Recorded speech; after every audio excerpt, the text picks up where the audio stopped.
Olá, bem-vindas, bem-vindos ao podcast do Manchetômetro, o monitor diário da mídia brasileira. Em discurso na cúpula do clima, convocada pelo presidente norte-americano Joe Biden, Bolsonaro prometeu eliminar o desmatamento ilegal no Brasil e reduzir as emissões de gases do efeito estufa. Além disso, anunciou o fortalecimento dos órgãos ambientais de fiscalização.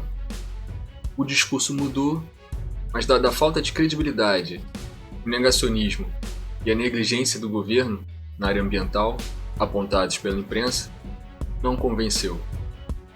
Eu sou o jornalista André Madruga e no episódio de hoje eu recebo Eduardo Barbabella, pesquisador do Manchetômetro, doutorando em Ciência Política pelo IESP, e Mariana Albuquerque, doutora em Ciência Política pelo IESP, coordenadora do Observatório Político Sul-Americano, consultora de projetos no Centro Brasil no Clima e do Centro Brasileiro de Relações Internacionais. Olá, Dudu, Mariana, bem-vindos. Olá, André, muito obrigada pelo convite, obrigada ao Manchetômetro por proporcionar esse momento de debate sobre a pauta ambiental. Um prazer estar com vocês.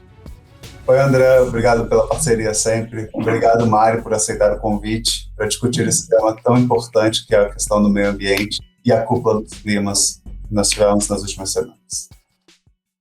A cúpula de líderes sobre o clima foi um evento convocado pelo Biden, não pela ONU. O evento marca o interesse da administração do Biden em retomar a centralidade dos Estados Unidos no debate sobre a conservação do meio ambiente. Isso após 4 anos do Trump, que chegou a retirar os Estados Unidos do Acordo de Paris em 2017.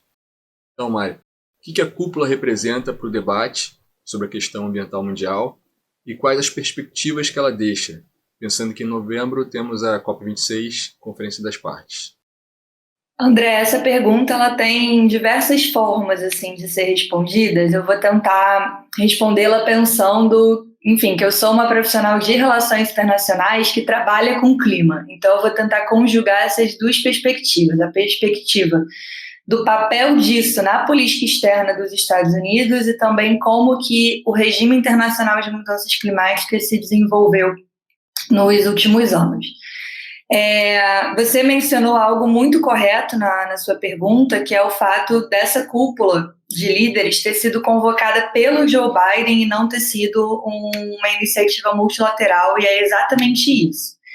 Ele aproveitou o Dia da Terra, no dia 22 de abril, que é uma data celebrada mundialmente, e convocou uma cúpula de líderes para a qual ele convidou 40 grandes lideranças internacionais para conversar sobre o assunto. O secretário-geral da ONU, Antônio Guterres, foi uma delas, então teve um certo respaldo internacional para essa iniciativa, mas foi sim, de fato, uma iniciativa de política externa estadunidense. E como você bem pontuou também, isso vem num contexto de grandes renovações de credenciais do governo Biden perante a comunidade internacional após o período trágico do governo Trump.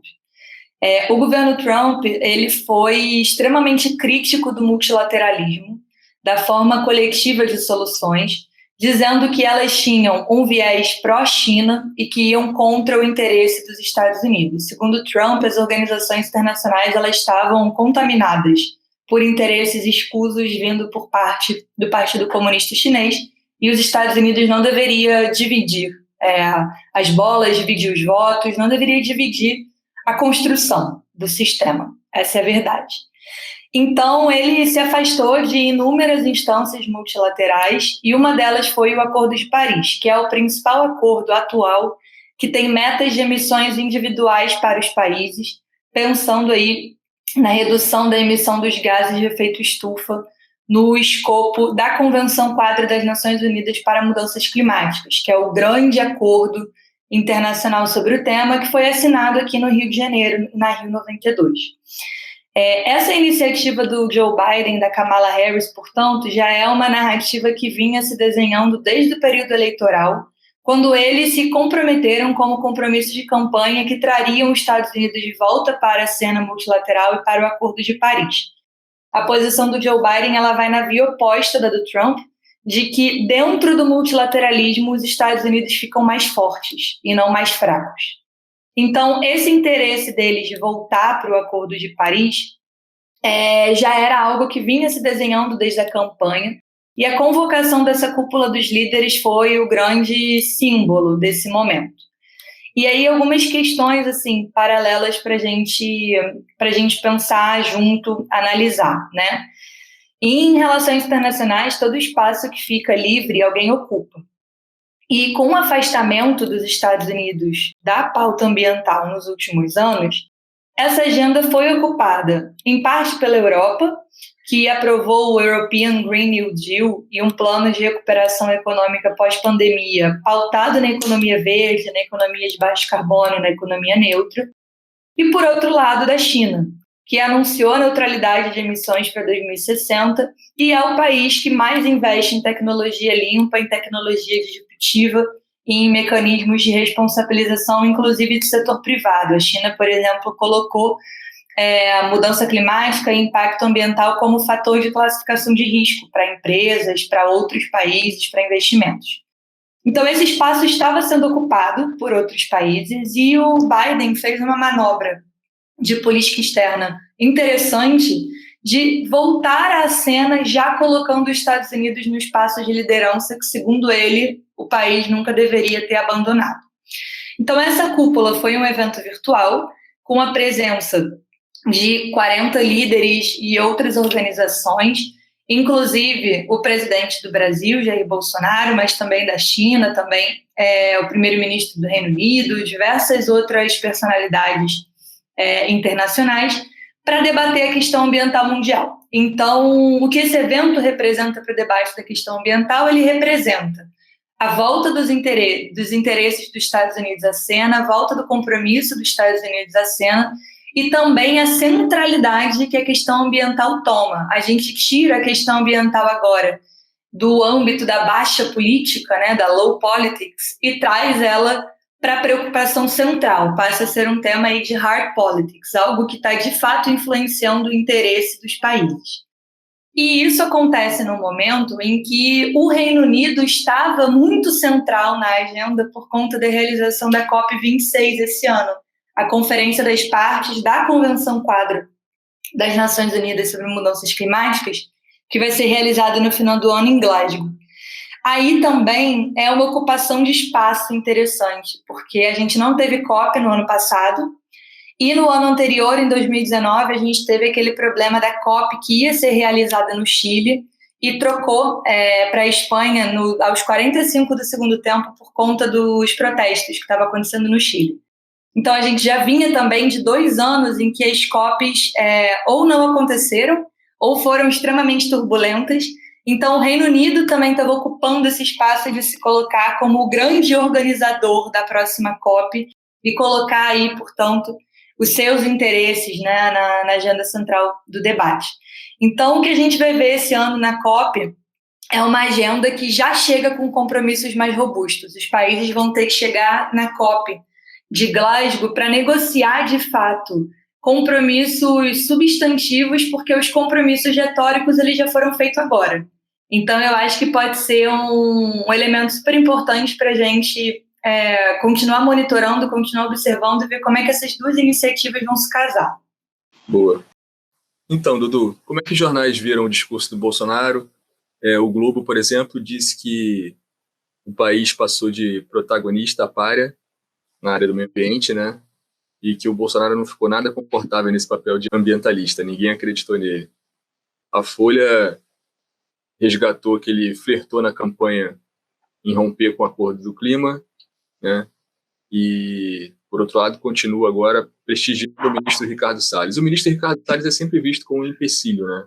Pelos jornais, é sempre visto como um empecilho para o Brasil ter algum avanço nessa área. Como é que você viu a cobertura da mídia? Bem, André, pensando um pouco na cúpula, e a Mari já apresentou todo esse contexto que envolveu a decisão dos Estados Unidos de convocar a cúpula, a gente tem que pensar em como isso foi apresentado pelos jornais brasileiros. E aí, quem acompanha os jornais, fica claro que sempre nós temos quer dizer, vamos voltar a isso.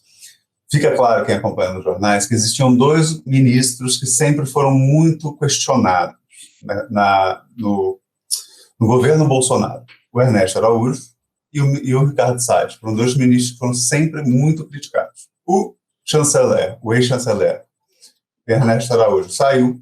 A pressão, né, muitos falam sobre a pressão chinesa, né, a pressão externa para a saída do Ernesto pesou e o Ernesto acabou saindo. Mas o Ricardo Salles, ele se mantém apesar de todas as pressões. E aí a gente pode falar, podemos retomar, por exemplo, 2019, quando o fundo da Amazônia foi congelado.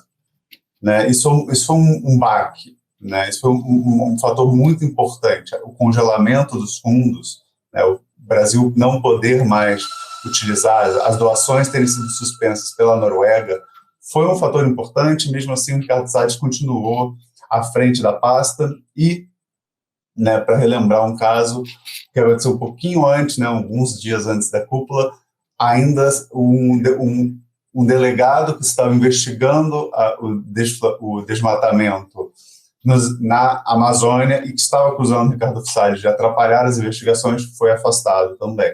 Então a gente vê que o Ricardo Salles continua ainda forte no governo e isso foi um dos focos da cobertura dos jornais. Né? O que os jornais viram da questão? Os jornais pontuaram 3 grandes momentos, né? A gente pode colocar assim. Um momento em que eles discutiram o discurso em si, o que o Bolsonaro falou, esse ponto eu vou deixar por último.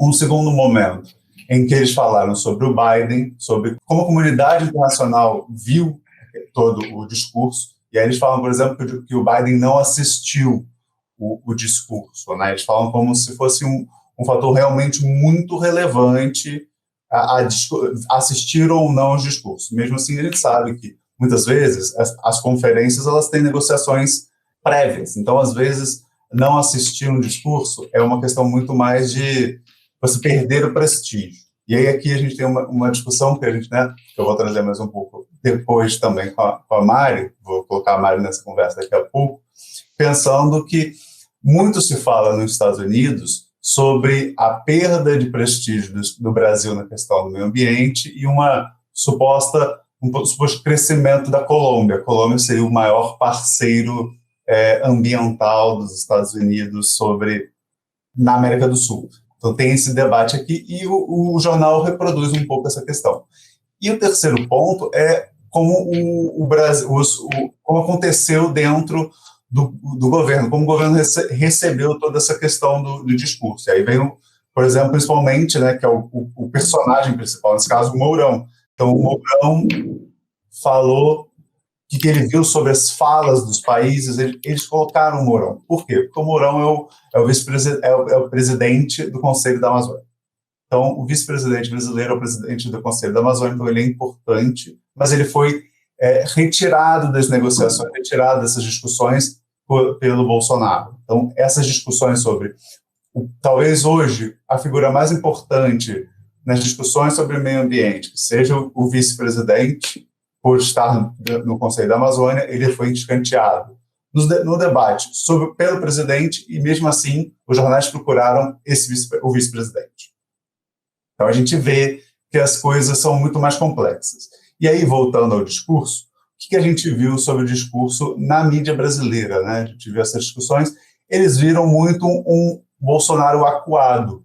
Eu acho que esse é talvez o termo certo para falar o que eles sentiram, o tom das matérias. As matérias demonstram um Bolsonaro que estava acuado pelas pressões internacionais, por todo esse ambiente de pressão por mudança e por atuação contra o desmatamento e a destruição da Amazônia, principalmente.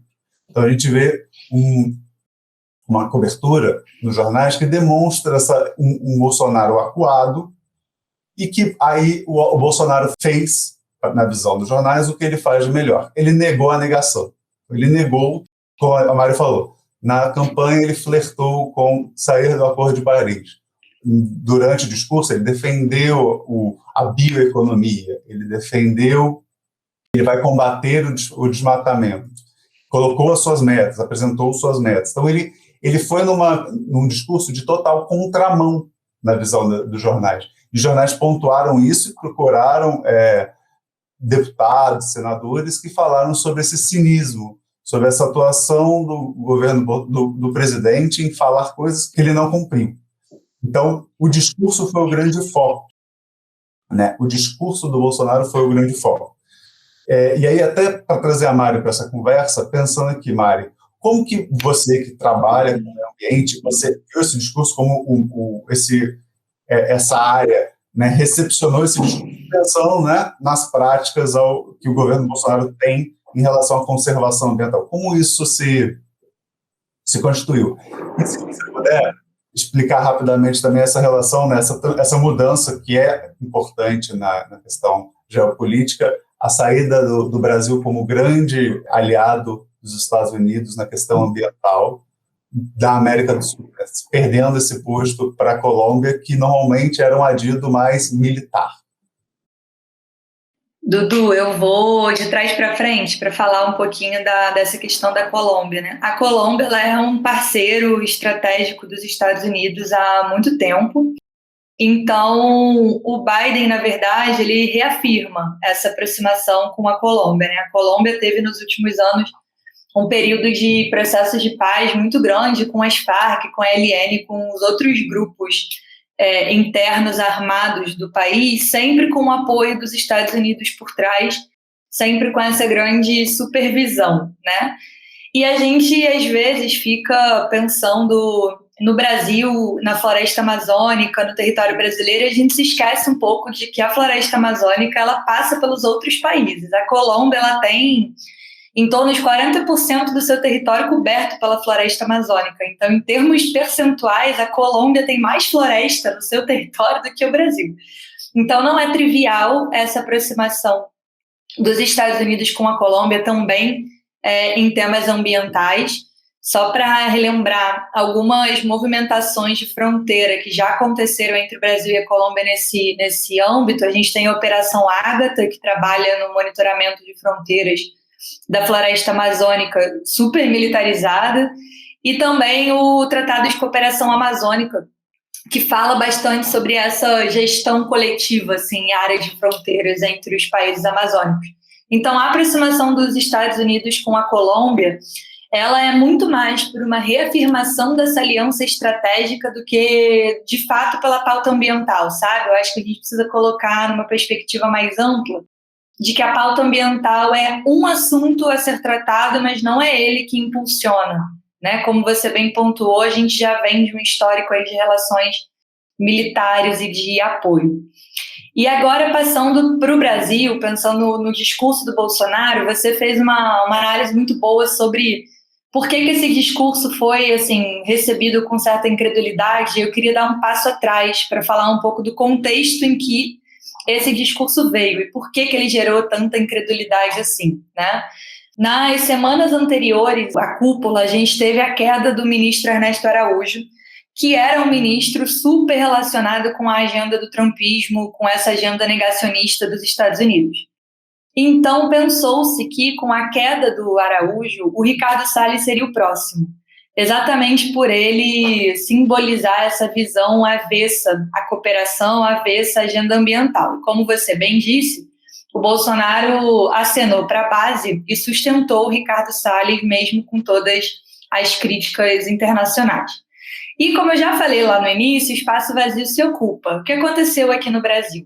Outros atores começaram a tentar assumir esse protagonismo na agenda ambiental, já que o governo federal não estava agindo conforme. Então, a gente teve, por exemplo, desde o ano passado, um movimento super forte de governadores tentando fazer acordos climáticos à revelia do governo federal, sem contrapor, sem fazer oposição, inclusive muitos governadores aliados ao presidente Jair Bolsonaro, mas para tentar acessar os fundos internacionais, já que, por exemplo, o Fundo Amazônia está completamente bloqueado, os governadores não conseguem acessar esse recurso. Então, a suposta moderação de tom do Bolsonaro na sua fala, aquela carta que o Bolsonaro enviou para o Joe Biden alguns dias antes da cúpula, reforçando certos compromissos, ela não vem no vazio. Ela vem nesse contexto em que havia uma expectativa muito grande pela queda do Salles e num contexto em que outras forças políticas brasileiras estavam avançando para ocupar esse espaço. E a crítica grande, assim, Dudu, você falou muito do ponto de vista da mídia, mas para o pessoal que trabalha com o meio ambiente, o ponto grande, assim, da crítica ao discurso do Bolsonaro é que, em primeiro lugar, ele não trouxe muita novidade.